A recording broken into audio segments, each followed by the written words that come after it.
condemn you!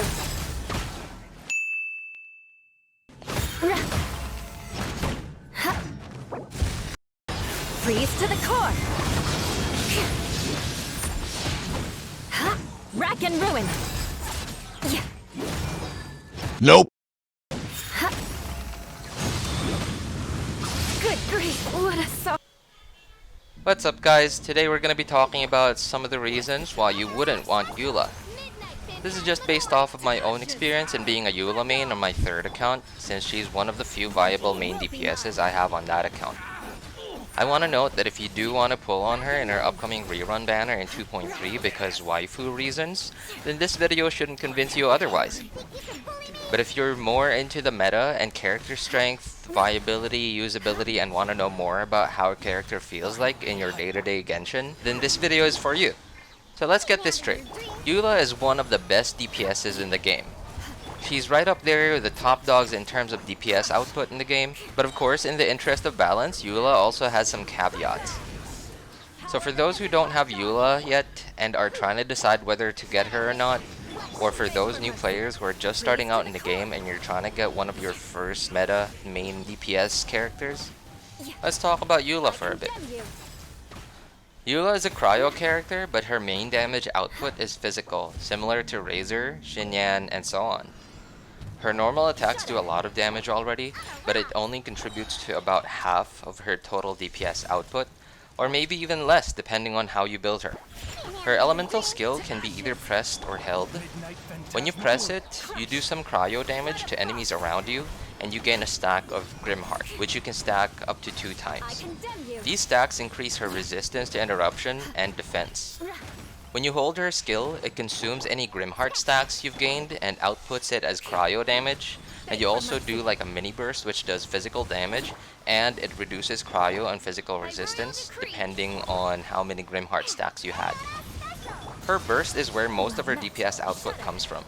It's kind of a unique skill in the game since it's what most of the community has considered to be backloaded, which means you don't get the main damage when you press the skill, but instead the damage comes sometime later. And what's more unique about it is that you can actually decide how much damage you do with it to some degree. Because when you use your burst, you get a bit of initial damage, but you get this little sword that follows you around for the next 7 seconds.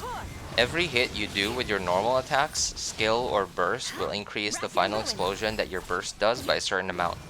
So basically when you use your burst, you want to do your normal attacks and use your skill as much as you can. And ideally, you also want to use your hold skill to reduce enemies' physical resistance before your burst explodes. So just looking at her kit, she sounds great, right? What's the problem with her? It doesn't sound like there's any problem with her at all. Now here's the problem. Eula is not the main problem. It's the enemies we have. So most players who've been playing Genshin for at least a few months now will agree that enemies in the overworld are quite easy to deal with. And in fact, they're so easy to deal with that when you actually use Eula's burst, most enemies in the overworld are likely to die just from your initial burst damage, and you won't even be able to gain stacks because everyone's dead already. Or when you're trying to gain stacks for your burst, they all die to your normal attacks, and if they don't die to your normal attacks, they die when you hold your E skill to attempt to reduce their physical resistance. And by the time your burst actually explodes, everyone's gone. A lot of the times too, you'll come up against enemies who are so scattered that you just don't hit everyone. In that case, having a crowd control unit like Kazuha, Venti, etc. will usually solve the problem.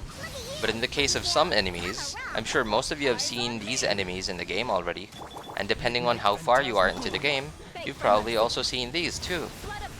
I'm sure you've seen they're quite mobile, and you do often have to chase them down because they keep jumping, dashing, or flying around.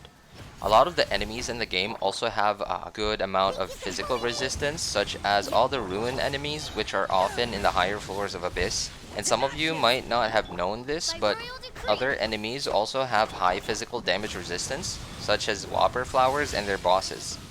Another problem with her is that you do need to build a good amount of crit rate on her, because after spending all that time building your stacks and making sure all the enemies are close enough to you to hit them with your burst might not crit. And this may not be an issue in the overworld, but in the Spiral Abyss, when you're trying to save every single second you can to get that extra star, Not critting on your burst could set you back minutes or even hours on waiting just to get that perfect setup again. So if you don't build a good amount of crit on her, you're definitely going to be in the Vis for a good amount of time. And although she does have quite a good burst in terms of damage output, it comes at quite a high cost of 80 energy. Meanwhile, her skill doesn't generate a lot of energy, which means you'll have to run her with a battery. A character who can generate a bunch of energy for her, like Diona, Rosaria, Kaya, etc., and give them a Favonius weapon, or the sacrificial bow in Diona's case, to help give her energy so you can use Eula's burst more often. Or run her with Raiden Shogun. And depending on your teams, you might also need Raiden Shogun for your other team, which puts you in this difficult team building situation. In a lot of situations too, you'll have done your burst already and some enemies survive, but you also don't want to use your burst again because you want to save your energy for the next chamber, but not doing your burst there actually ends up costing you a lot of time on that chamber and may even cost you some stars. So I'm not saying Eula's a bad DPS, I'm just saying there are quite a lot of situations in the current state of the game that can be annoying for her playstyle, or where her playstyle may not be optimal. So anyway, those are my thoughts, guys. Let me know if you think I missed anything, or if you guys have any other reasons to not like Eula as a DPS character. Thanks for watching, guys. Like it if you liked it, subscribe if you want to see more content like this, and have a good day.